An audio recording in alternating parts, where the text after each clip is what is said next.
नमस्कार शेतकरी बंधूंनो.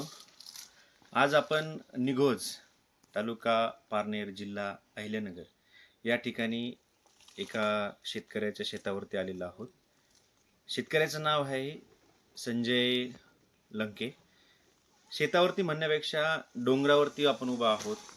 माझ्या पाठीमागं हा बहरलेला मिरचीचा प्लॉट जरी तुम्हाला दिसत असेल किंवा वरती पूर्ण या छताखाली उभं राहिलेलं पीक जरी दिसत असेल, परंतु मी जर बाहेरची परिस्थिती तुम्हाला दाखवली तर तुमच्या लक्षात येईल की पूर्ण डोंगर आहे आणि डोंगरावरती या शेतकऱ्यांनी हा डोंगर खरेदी करून या ठिकाणी पॉलीहाऊस आणि शेड नेटची निर्मिती केलेली आहे. संपूर्ण 10 एकरचा हा परिसर आहे आणि या परिसरामध्ये संपूर्ण मिरचीची लागवड केलेली आहे. लाल ढोबळी मिरची आणि पिवळी ढोबळी मिरची या दोन एक्झॉटिक व्हरायटीची निर्मिती शेतकरी या ठिकाणी करत असतो.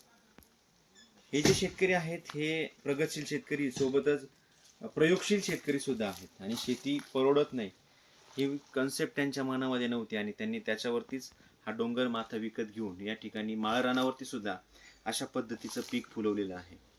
आणि साधारणतः आज या तारखेपर्यंत त्यांना यातून अनेक प्रकारचे फायदे झालेले आहेत. तर हे खूप चांगल्या पद्धतीचं पीक ते घेत आहेत आणि शेतकऱ्यांसाठी एक नवीन आदर्श सुद्धा तयार करत आहे. या पिकाचं या भागामध्ये प्रामुख्याने लागवड केली जात नाही, परंतु त्यांनी असा प्रयोग करून बघितला आणि ती यशस्वी सुद्धा झालेला आहे. शेतकरी या प्रयोगाचं या भागामध्ये कौतुक करत आहेत आणि त्यांचं जे केलेलं काम आहे हेच काम बघून या भागामध्ये आणखीन या पॉलीहाऊसची आणि सेडनेटची निर्मिती होत आहे.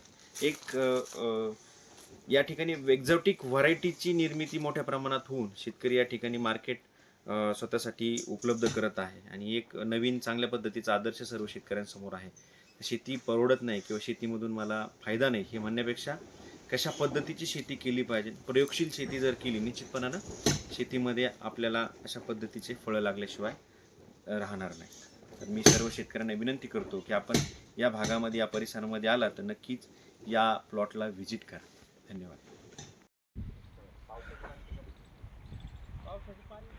पावसाळ्यातच हे जे आहे ना हे पाणी त्यानंतर नाही उतरतं. ही पाणी होतं ना पावसाळ्यात ते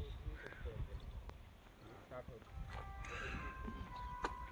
नाही. आता तिथं मोटर 7.5 HP मोटर होते आणि 5 HP 2 मोटर चालू होते. पाणी पावसामध्ये ते उपसर नव्हते 24 तास.